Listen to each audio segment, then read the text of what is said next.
A mensagem de hoje é do capítulo 11, trazido aqui pela nossa irmã Cléo, sinal que ela precisa amar muito, a lei de amor, certo?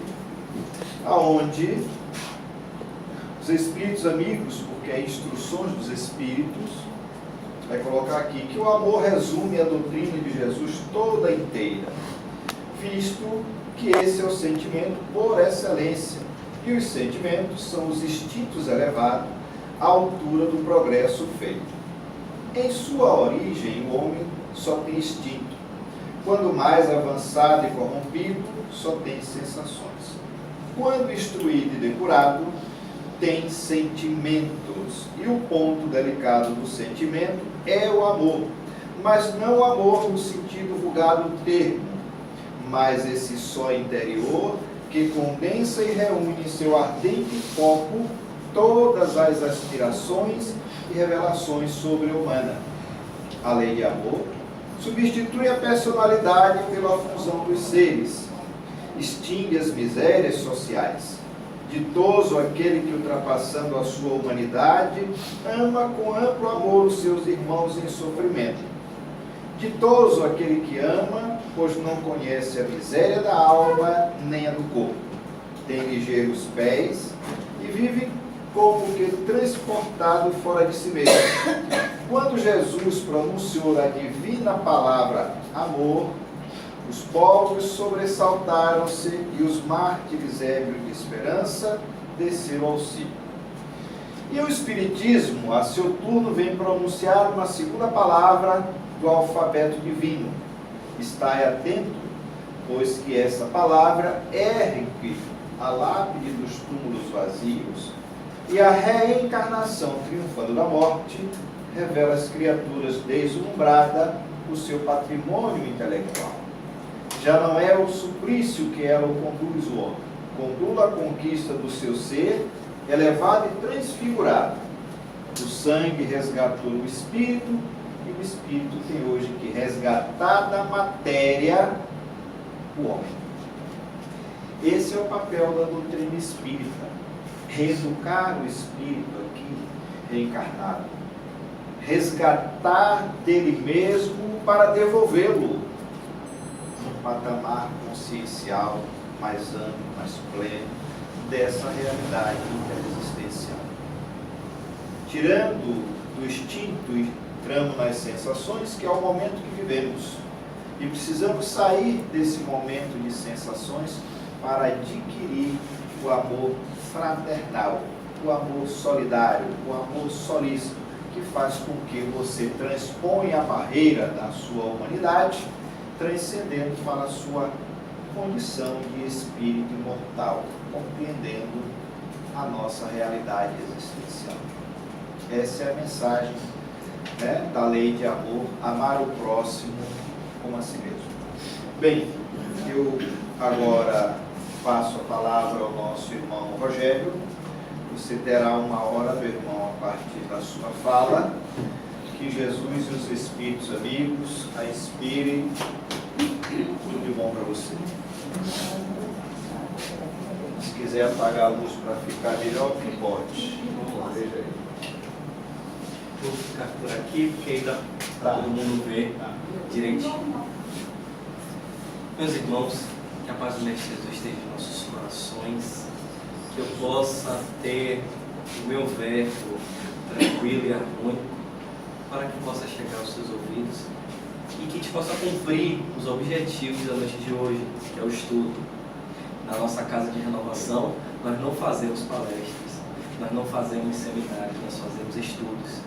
E como estamos nessa perspectiva de estudar a doutrina em conjunto, aqui me disponho para facilitar esse trabalho de entendimento da doutrina dos Espíritos junto com todos vocês. Então, nosso estudo de hoje, nós temos a recomendação de começarmos ou com uma música ou com uma história. Hoje da última vez que eu falei aqui, eu comecei com uma música. Hoje eu vou começar com uma história. E essa história vai dizer assim: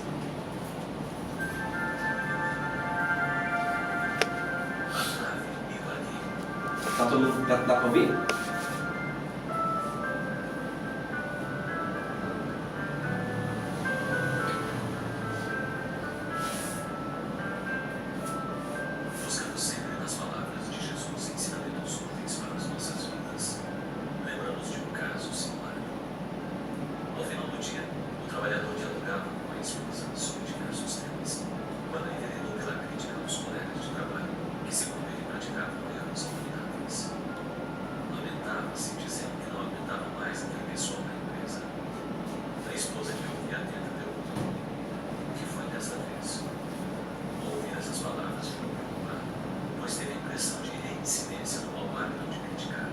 Todavia eu te conto. Sabe o que é? Lá na sessão existe uma cadeira vazia que serve para um usuário sentar-se quando vem falar conosco. Pois bem, quando me se retira, não coloca uma cadeira de volta no lugar de origem, que é um desrespeito. Mas os colegas não movem uma palha para colocá-la no lugar correto. E eu é que faço isso sempre, já que a cadeira fora do lugar atrapalha o trânsito. A esposa, que até então confia sem dizer uma palavra para ela. É engraçado. O quê? Cuidar com o esposo curioso. É engraçado tudo isso que você disse. Por quê? Você comenta sobre os colegas que não colocam uma cadeira no lugar, desrespeitando o ambiente de trabalho, quando você faz o mesmo dentro de sua própria casa. Como assim levantou com o coração imposto pela surpreendente revelação? Você termina de almoçar ou jantar, levanta-se e a cadeira vai parar distante da mesa, quase no meio da sala. Eu e seus filhos observamos seu caminhar satisfeito até o sofá, atirando o corpo saciado nele, voltando em seguida a olhar sonolento para a televisão ou o jornal. Enquanto isso, eu recolho os talheres e ao final recoloco a cadeira no lugar, antes que você mesmo tropece e reclame por ela estar fora de sua posição original. E eu faço isso ainda com assustado. Respondeu a esposa. Esse era o tempo que vivíamos juntos. Jesus, em sua sabedoria, questiona: por que olhas para o cisco que está no olho direito e não notas a trave no teu? Assim você tem os olhos de Deus. Vamos lá, se a gente não conseguiu ouvir pelo baixinho, mas eu vou contar a história para vocês. Um casal, eles viviam uma família. Passou? Ah, não. Só tá a luz. Vamos lá, vamos contar a história da noite de hoje. Casal, marido, mulher, filho, eles viviam, e aí o marido chegou: filha, tem um rapaz, tem um grupo de pessoas que tem uma cadeira lá, senta, tem aquela cadeirinhazinha lá, aquela cadeirazinha lá. Você quer que passe? Vai passar. Pronto, deixa aí. Vamos contar a história. E aí, toda vez ele reclama que todo mundo utiliza a cadeira e não coloca no lugar. E aí ele reclamava isso todos os dias com a mulher. Todos os dias ele fazia alguma reclamação com a mulher. E a mulher dele... Tá passando? Tá, só você dar um toquezinho aqui embaixo, ó. Ah, perfeito. Você apertar no meio, você... Ó, cara. Só um toquezinho, você tá tranquilo. Ó. E aí, a mulher dele dizia: mas fulano, você reclamando de todo dia dessa situação? Todo dia você levanta da mesa, termina de almoçar e sai da cadeira, e a cadeira vai até o centro da sala e você vai lá para o sofá, se abre todo no sofá depois de ter almoçado bem e fica lá sonolento por conta de uma leitura ou pela televisão. E você faz isso há 8 anos e eu nunca reclamei. O que é que eu fazia? Pegava, lavava, tirava a mesa, lavava os pratos e botava a cadeira no lugar. Porque você poderia sair da sala, encontrar a cadeira e tropeçar e reclamar porque a cadeira está fora do lugar. Quantas vezes fazemos isso na nossa vida? Quantas vezes nós deixamos a cadeira fora do lugar, ou o prato na pia e esquecemos de lavar? Coisas simples, mas que quando a gente vai reclamar do outro que faz a mesma coisa, esquecemos que muitas vezes nós fazemos as mesmas práticas, incorremos muitas vezes nos mesmos erros, fazemos os mesmos hábitos, e esses hábitos se tornam rotina, E essas rotinas, muitas vezes, fazem com que a gente olhe para o outro e entenda que a rotina do outro é errada, mas a nossa rotina é igual a do outro. E nós utilizamos do expediente de criticar e de comentar. Isso é o que Jesus recomenda. Não julgueis para que não sejais julgados, porque com juízo com que julgais sereis julgados. E à medida que usai dessa, usarão convosco. Porque vê o argueiro no olho de teu irmão, porém não repara na trave que tem nos teus. Ou como poderá dizer ao teu irmão, deixai-me tirar o argueiro do teu olho, quando tens a trave no teu? Hipócrita, tira primeiro a trave do teu olho, e então verás claramente para tirar o argueiro do teu irmão. E aí eu pergunto a vocês, meus queridos e estimados irmãos, o que Jesus queria dizer com isso? O que traz essa mensagem de Jesus para a nossa vida? Porque o importante da doutrina dos Espíritos, importante do estudo do Evangelho, é utilizar aquele conhecimento na nossa vida.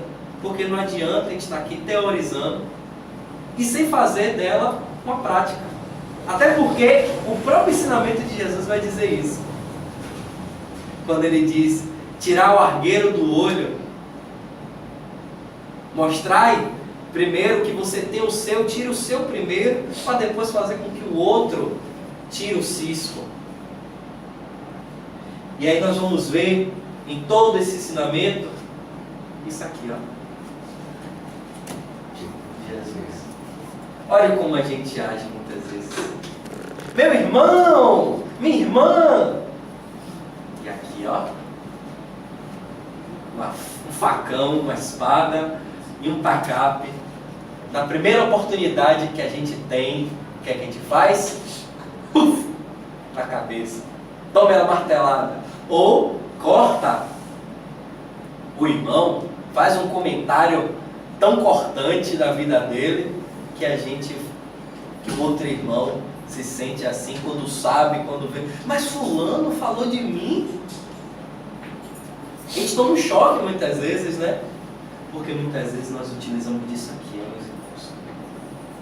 Temos a máscara da paz do irmão, paz querido, mas a hipocrisia muitas vezes nos reina. E aí nós vamos pensar um pouco da hipocrisia nossa de cada dia. O que é hipocrisia mesmo? O que é hipocrisia? O que é ser hipócrita? Vamos lá. Hipocrisia significa fingimento, falsidade, fingir sentimentos, crenças, virtudes que na realidade não possui.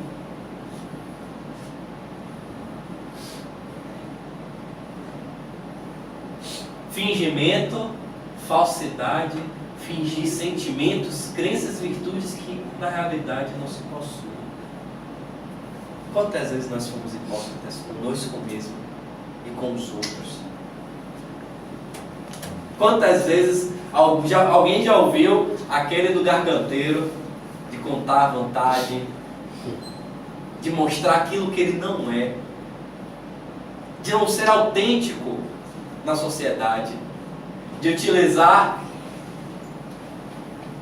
da persona, dessa palavra que vem do latim, do hipócrisis, do hipócrisis, que é a representação de um ator.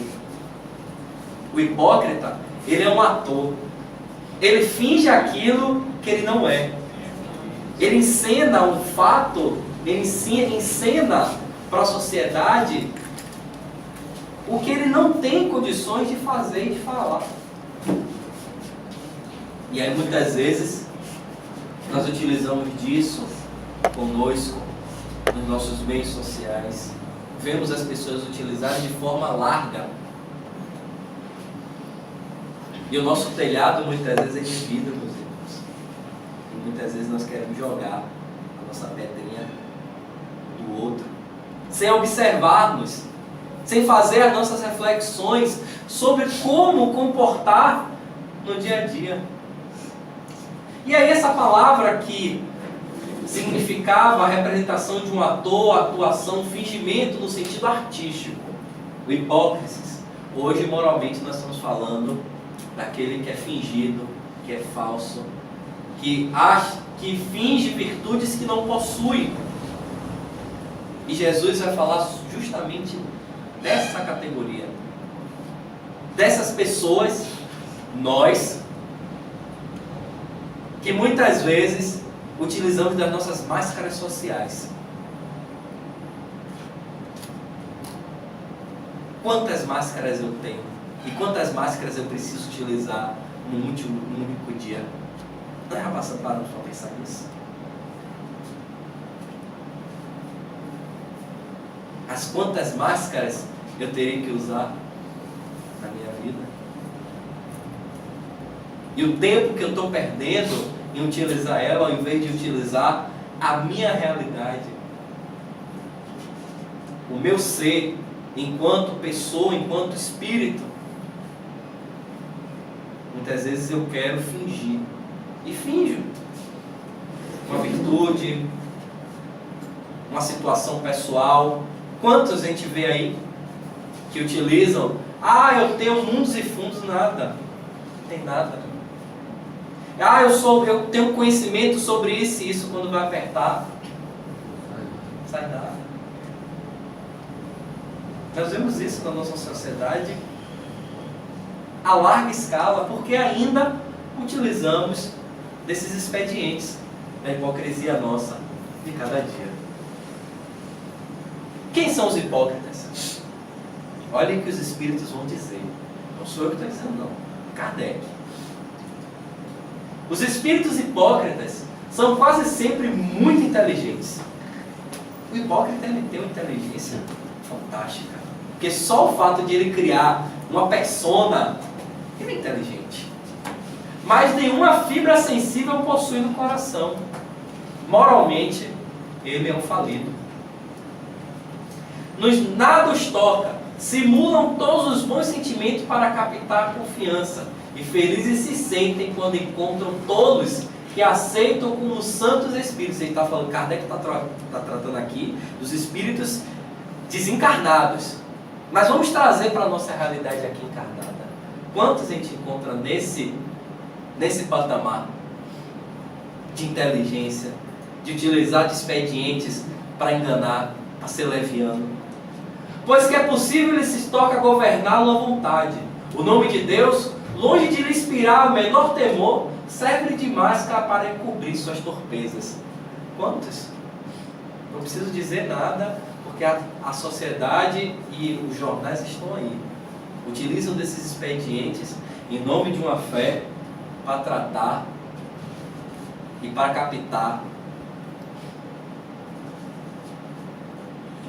No mundo invisível, como no mundo visível, os hipócritas são os seres mais perigosos, porque atuam na sombra, sem que ninguém desconfie disso. Tem apenas as aparências da fé, mas fé sincera, jamais.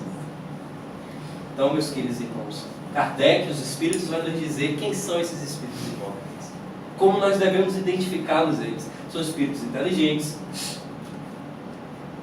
querem captar a nossa confiança, querem governar a nossa vontade, querem fazer da nossa vida, ter o controle da nossa vida. Esses são os hipócritas. Outro tema utilizado nessa mensagem evangélica de Jesus é aqui, a censura. Meus irmãos, se hoje eu viesse com o pescoço cheio de contas, fizesse a palestra aqui, cheio de contas de candomblé, qual seria a reação de vocês? A primeira reação de vocês, vamos ser sinceros. Vocês iam falar alguma coisa? Iam pensar o quê?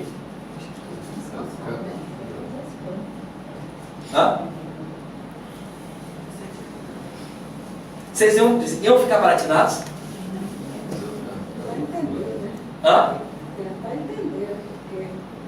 Vamos lá, vamos pensar. Se eu viesse hoje com o pescoço cheio de conta, E eu pensar que você ainda não deixou o Algan lá de trás. Pois é, meus irmãos. Iria acontecer isso.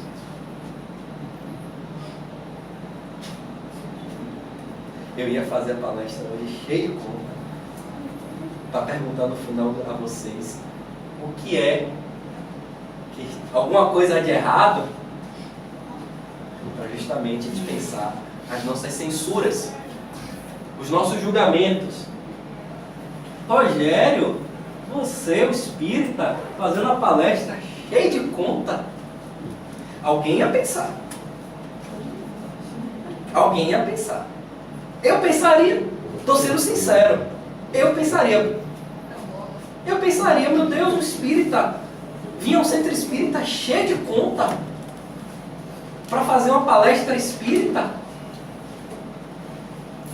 Olha a nossa censura, olha como às vezes agimos, no ato, nosso olhar é no ato, muitas vezes a gente percebe no olhar, a se traveste da censura, porque é uma coisa que eu não digo que é inerente ao homem, mas eu digo que é inerente à imperfeição humana. Nós censuramos sempre, nós criticamos sempre. Nós sempre temos esse olhar para o outro de censura ou de querer, não, meu Deus, que aquilo está errado, e fechar mesmo o pai de cara. Quando a gente não gosta das coisas, o que é que a gente faz logo? É automático. Nós fechamos as nossas caras e achamos que aquilo está errado, e está errado, acabou. Então, Jesus vai falar justamente isso. Cuidado com a censura. Diferente, ó, da crítica. Vamos ver a diferença aqui? Vamos pensar um pouco sobre isso aqui? Há duas espécies de crítica. Uma que é malévola, acerba, envenenada, onde a inveja se trai em cada palavra. A outra, que visa a sincera pesquisa da verdade, tem características completamente diversas. A primeira não merece senão o desdém. Jamais com ela me incomodei. Somente a segunda é discutível. Quem nos diz isso aqui é Kardec, no livro Instruções ao Movimento Espírita. É um livro organizado por Evandro Noleto, que é muito interessante. Quem quiser pesquisar um pouco mais essas instruções de Kardec, é muito interessante. Nós podemos fazer críticas? Como temos o dever de fazer críticas,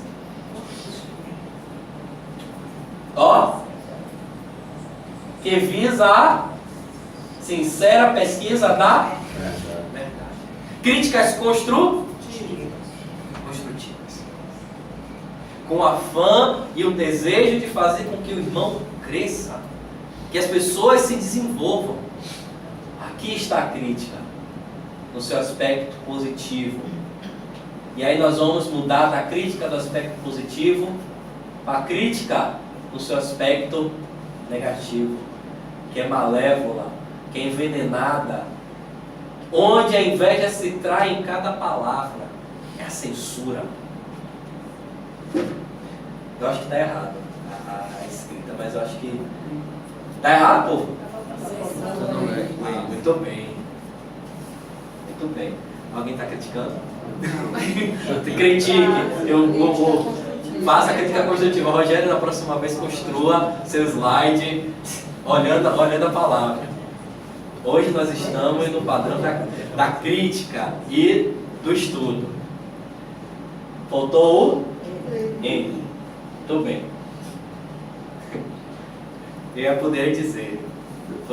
Isso foi de propósito. Mas não foi de propósito, não. Eu errei. É Raul. O espírita cristão é chamado aos problemas do mundo a fim de ajudar-lhes a solução. Contudo, para atender semelhante mistério, há de silenciar discórdia e censura e alongar o entendimento e serviço. Meus queridos irmãos, o que é que nós estamos fazendo na casa espírita? a não ser nos melhorarmos, a não ser buscarmos o esclarecimento e as pílulas para as nossas enfermidades morais. Então, o Centro Espírita nos convida a abolir todo tipo de censura. Aqui pode vir a prostituta, o drogado, aquele que tem má fama, porque a casa espírita ele não é lugar de censura. Todos nós somos doentes da alma. Uns com um pouco mais de tempo já está com a doença um pouco mais tratada, e outros já estão com o seu patamar, ainda no patamar de doente, de enfermo. E todos nós somos convidados aos problemas do mundo para ajudar. Não para censurar, mas para criticar de maneira positiva e fazer com que o irmão entenda todos os parâmetros da doutrina que ela ensina. E nós aqui, enquanto espíritos espíritas, encarnados, nós temos esse dever de abolir nos nossos posicionamentos essa censura que está faltando em. A voz, foge a voz bramidora da censura, ou seja, aquela voz estrondosa. Fujamos dessa voz, para que teus lábios festejem os ouvidos alheios com expressões de conselho e acentos de consolo. Isso que nós temos que fazer na casa espírita. É esse o papel do doutrinador na casa espírita, é esse o papel do médium na casa espírita, é esse o papel do irmão de caminhada espírita que aqui se encontra. Todos nós estamos sendo chamados ao serviço do Evangelho de Jesus para não mais censurar, não mais apontar, não mais fazer da crítica destrutiva a nossa bandeira. Fazemos a nossa bandeira da crítica positiva, ajudando o irmão a se construir e a se reconstruir do seu passado muitas vezes equivocado. Então, meus irmãos, pode chegar um dia aqui um palestrante vestido de mendigo, sentar nesta cadeira e algum irmão realmente olhar e fazer alguma crítica. Depois parar para pensar, o cara tirar toda a roupa e ver que quem era ali era o palestrante. Pode acontecer. Pode acontecer no dia realmente um mendigo chegar a casa. E como é que não vai ser o nosso comportamento? Nós vamos censurar? Nós vamos utilizar do expediente da trave que nós vimos ali no slide anterior?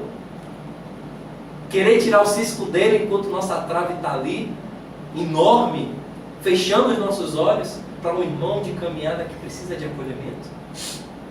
Ou chegar realmente uma pessoa desequilibrada mesmo, fazendo o maior auê, meu Deus, está desequilibrando a casa? Façamos as nossas orações, porque é o nosso papel. Aquele irmão em desequilíbrio vai encontrar um equilíbrio posterior, porque a casa tem um suporte para isso. Então, são essas observações que Jesus nos traz para a casa espírita, para a nossa vida, em todos os sentidos.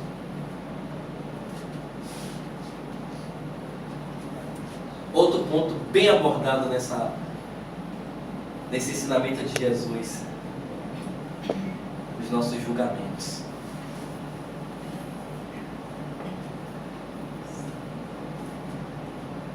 Vamos lá. O que é julgar? Meu povo, o que é julgar? O que é discernir? São iguais? São diferentes? Vamos lá, vamos pensar um pouco, vamos abrir a boca. Até porque nós estamos em estudo. E aí, o que é que nós pensamos? Vamos lá, brainstorm, mente funcionando, vamos abrir nosso verbo. O que é que nós pensamos aqui?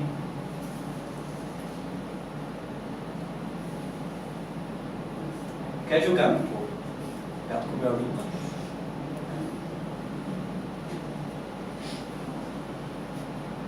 Como eu estou na casa, eu pergunto, Nelbia, eu quero julgar. Condenar.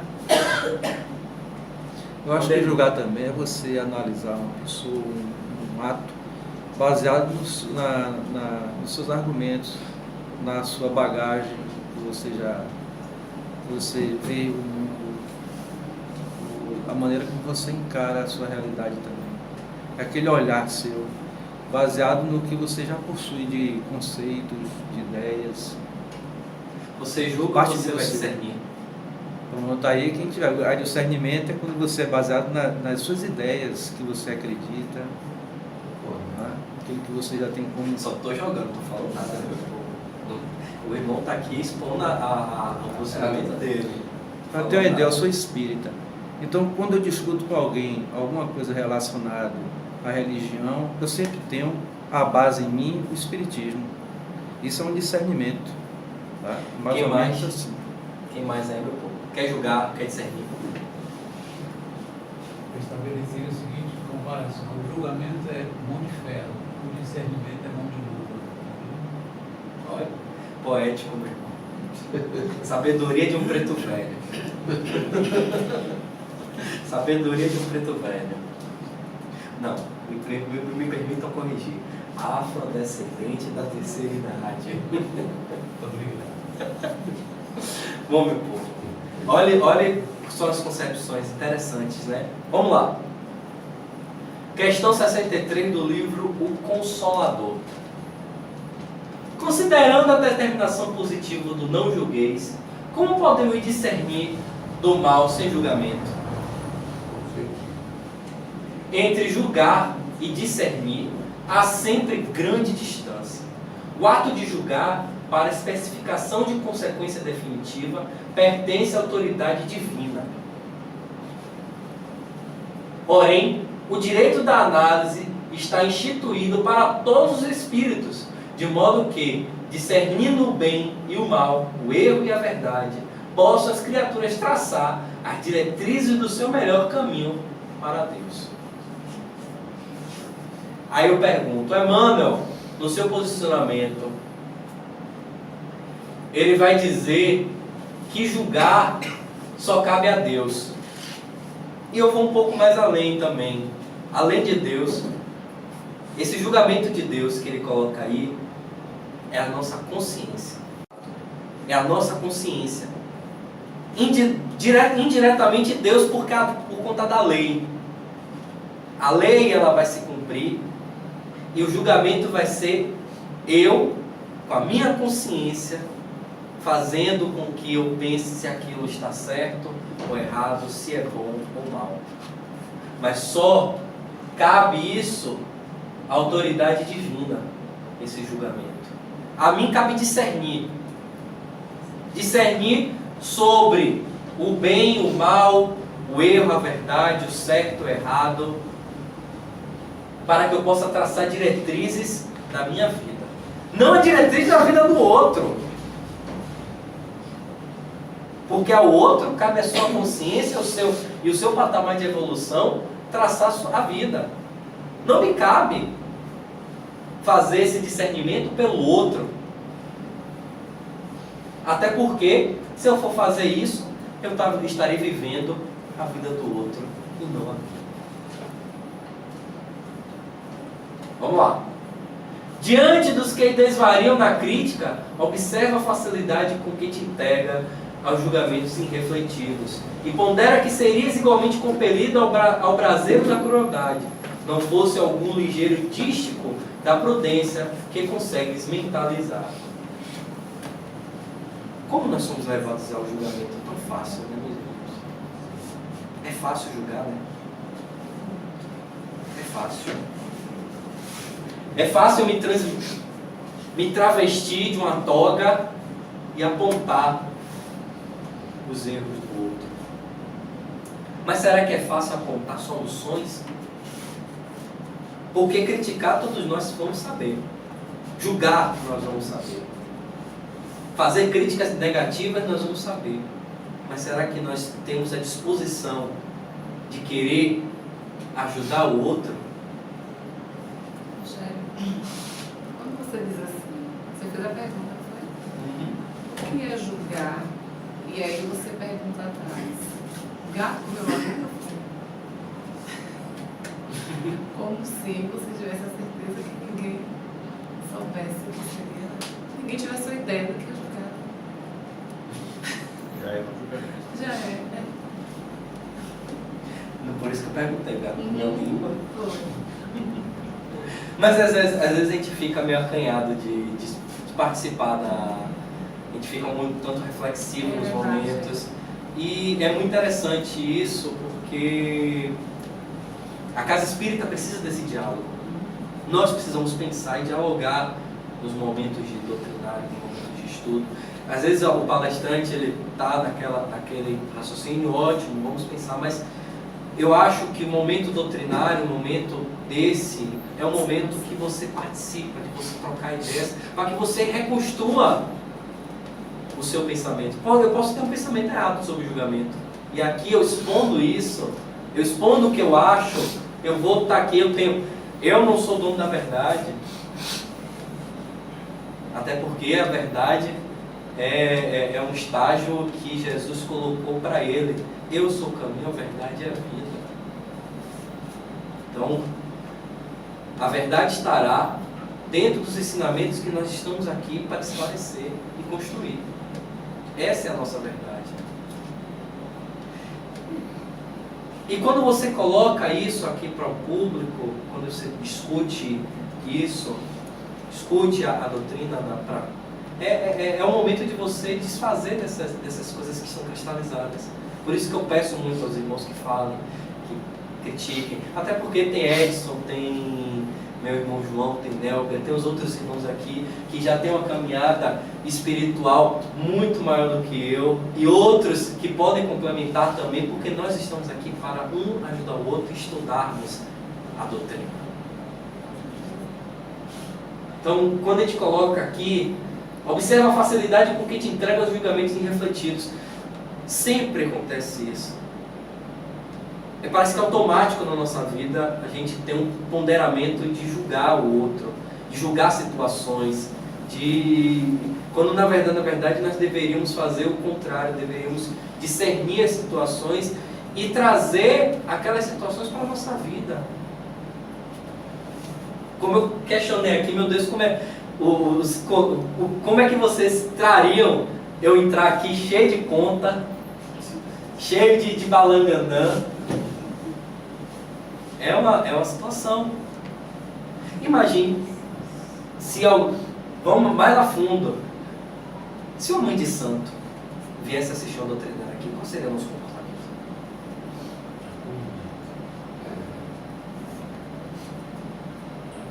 Se um evangélico é evangélico mesmo, se eu viesse aqui, por exemplo, eu trouxesse uma testemunha de Jeová, ele viesse assistir a doutrinária. A palestra. Com certeza que aqui ele iria assistir a palestra. Então, assim, nós temos que trazer essas realidades gritantes muitas vezes para a gente pensar. Qual seria nosso posicionamento? Se ele dizer, meu irmão, eu não acredito isso, ponderasse a visão dele aqui, como é que a gente se comportaria? Eu vejo isso, eu entendo isso. A gente se chocaria? Por isso que isso acontece muitas vezes na nossa vida. Não no centro espírita, mas na rua. Nas nossas portas, quando nossos irmãos evangélicos vão bater na nossa porta. E nós muitas vezes não respeitamos. Todos que batem lá na minha porta, Rogério, eu convido para estudar o Evangelho ou o Livro dos Espíritos, mas aí eles desistem. Eles desistem. É a posição deles. Mas não nos cabe julgar eles porque eles acordam 5 horas da manhã e saem, que é um trabalho louvável. É a fé deles, dentro do posicionamento deles. Se uma mãe de santo viesse aqui, seria acolhida, porque a casa espírita é acolhedora em todos os seus sentidos. Por isso que nós não devemos julgar as situações, nem as situações e nem as pessoas. Por isso que a gente não deve ter julgamento irrefletido. A doutrina ela é racional. O método kardeciano de estudo da doutrina dos espíritos é o intuitivo racional. Nós precisamos pensar. E é isso que move o ser humano enquanto espírito imortal. É o seu pensamento, é a sua capacidade de pensar e discernir. Quem não guarde os ouvidos pode ser utilizado pela injustiça. Quem não vigie sobre a língua pode facilmente converter-se em vaso de calúnia, pela leviandade ou pela preocupação de sensacionalismo. Quem não ilumine os olhos pode tornar-se vaso de falsos julgamentos. Quem não se orientar pelo espírito cristão será naturalmente conduzido a muitos disparates e perturbações, ainda mesmo quando a boa-fé lhe inculta propósitos louváveis. Então, meus queridos e estimados irmãos, guardamos os nossos ouvidos, guardemos as nossas línguas, e principalmente guardemos os nossos olhos, porque muitas vezes nós enxergamos e não vemos. E aí, quando a gente vê um espírita trazer um monte de conta para a casa espírita, não observe que ele já não mais participa disso.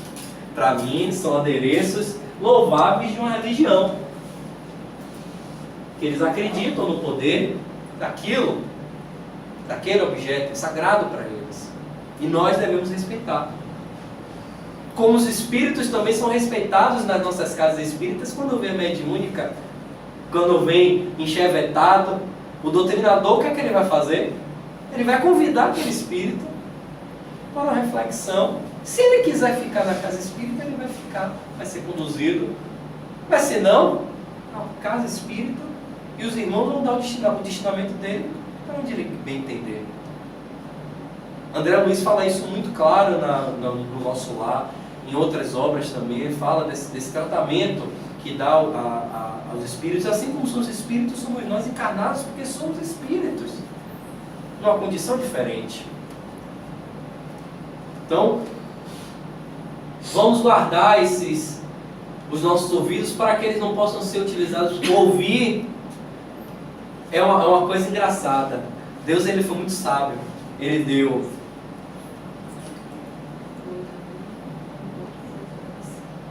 ouvir mais,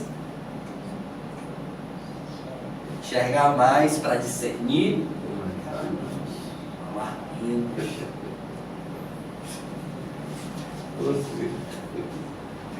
Vamos desfazê-las aqui, ó. Esse seria o momento que eu ia tirar as minhas contas para vocês. Eu ia botar aqui, guardar as minhas continhas e ia perguntar: o que é que há de diferente no palestrante? Aí alguém ia perguntar: por que você veio de conta aqui a casa espírita? Então, meus irmãos, vamos desfazer nossas máscaras. Orgulho, vaidade, inveja, ciúme, ódio, vingança, maledicência, agressividade, intolerância, impaciência, negligência, reminiscências. Vamos desfazer todas elas. Eu sou um espírito limitado, mas eu não sou acomodado. Nós temos todas as limitações da matéria, as limitações do próprio espírito, mas não sejamos acomodados. Vamos buscar mudar os ares. Vamos fazer as nossas reflexões, as nossas reformas, no sentido de desfazer essas personas que já vêm de muitos e muitos anos, de passados delituosos, de vidas pretéritas equivocadas. Somos espíritos que temos potencialidade de desenvolver, e a casa espírita está aqui para isso, para desenvolver as potencialidades de todos nós como espíritos imortais. A casa espírita tem o passe, as reuniões doutrinárias, a fluidoterapia, o trabalho fraterno. Meus irmãos, Que trabalho lindo ficar ali naquela escada e dar um sorriso. Boa noite, meu irmão. Seja bem-vindo.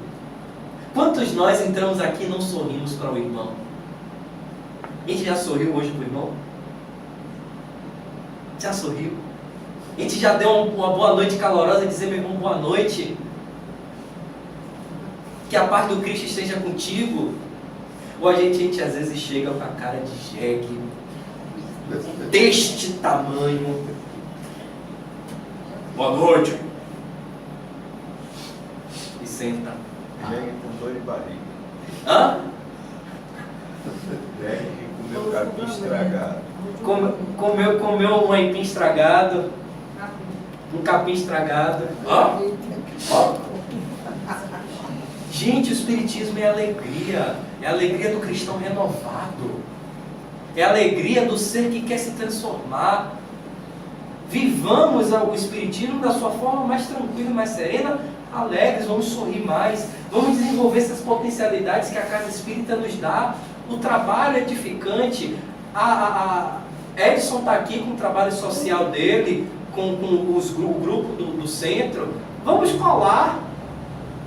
Nós vamos ser passivos, sentados na cadeira, recebendo os benefícios da espiritualidade e nos tornarmos ativos, porque isso é tratamento dentro da casa. Você sabe qual foi o maior trabalho, o maior remédio para André Luiz? Serviço. Para aquele que tem mão enferrujada, nada melhor do que a graxa do trabalho. Nós temos, uma bagagem espiritual colhida e acolher. Isso aqui, essa bagagem espiritual precisa ser transformada dentro da casa espírita. Nós trazemos as nossas reminiscências, nós trazemos as nossas dificuldades e aqui na casa espírita, nós vamos fazer essa modificação, esse rearrumar da nossa bagagem. Tirar aquilo que não mais interessa, que fique lá no baúzinho ou guardado, ou seja doado para outro, ou que realmente nos desfaçamos daquilo que não mais interessa.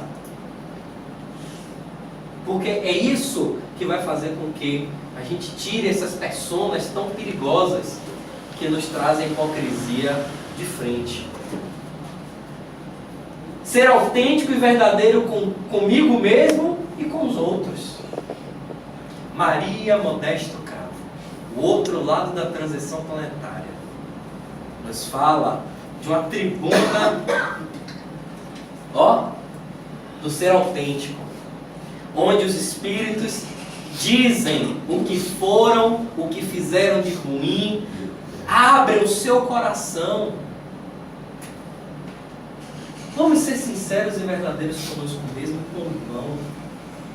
Vamos respeitar, vamos ser indulgentes, dentro dos limites, mas vamos ser autênticos. Eu sei que tia Cláudia é porque minha tia eu posso fazer. Rogério está doendo, mas aqui eu fico, e eu não digo, fico na linha. Rogério está incomodando. Edson, eu não entendi.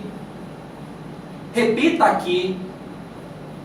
Fulano, hoje você me magoou. Eu me senti assim, assim, assim. Por que você fez isso? Mas não. O que é que nós fazemos? Cara de jegue. Fechamos os nossos ouvidos e nós fazemos o quê? Brigamos com o outro. Quebramos o pau. E aí, que argueiro é esse que nós vamos tirar do olho do irmão? Que trava é essa que nos entrava aqui? É a falta da verdade nas nossas atitudes. E nós queremos que o outro seja verdadeiro conosco. Mas se a gente não é verdadeiro com o irmão, se não é autêntico nos nossos sentimentos.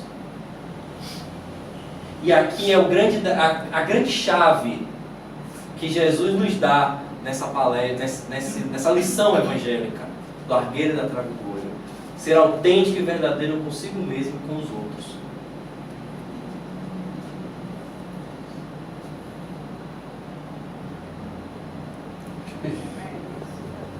o mal do século. Qual é? Eu não ouvi. Eu não ouvi ainda. A língua, que é o chicote do corpo. É esse pedacinho de carne. Quem é? Não é bióloga. Qual? Você já viu, tá? Mais ou menos Tem tá. dó. Ela está aqui agoniada, se isso deve doer. Deve ter uns 10 centímetros. É um pedacinho. Depende da pessoa. Depende da pessoa, né? Mas vamos dizer, é um pedacinho de carne que está dentro da boca. E é o que, ó. Não para. Não para. E olha que essa imagem aqui é o mal do século. É o que a gente precisa podar. É a nossa língua que não cabe na boca, muitas vezes, e que a gente quer apontar o defeito do outro, esquece que nós temos defeitos muitas vezes piores, ou situações que vivemos piores, e nós queremos nos tornar fiscais de obras prontas, ou sacerdotes da hipocrisia.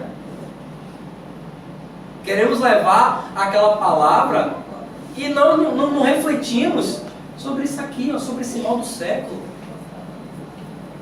É a depressão? Sim. A depressão está aí também como mal do século. É os conflitos existenciais? Sim. Mas tudo nasce aqui, ó, na língua que não para na boca, de criticar. Meus irmãos, com perseverança é que chegarás a colher o fruto dos seus trabalhos, diziam os Espíritos. Que possamos vencer as nossas adversidades, que possamos verdadeiramente desfazer da nossa trave e do argueiro que está no olho do irmão, ajudar, ser a mútua ajuda. Enquanto eu tiro o cisco, você tira a minha trave. E a alteridade, que é o sentimento de fraternidade, de ajudar um ao outro, de vencer as barreiras um no outro, e com perseverança é que vamos colher esses frutos benditos da fraternidade, da amorosidade, do relacionamento verdadeiro e autêntico conosco mesmo e com o nosso irmão, para realmente vivermos a fraternidade que Jesus nos ensinou.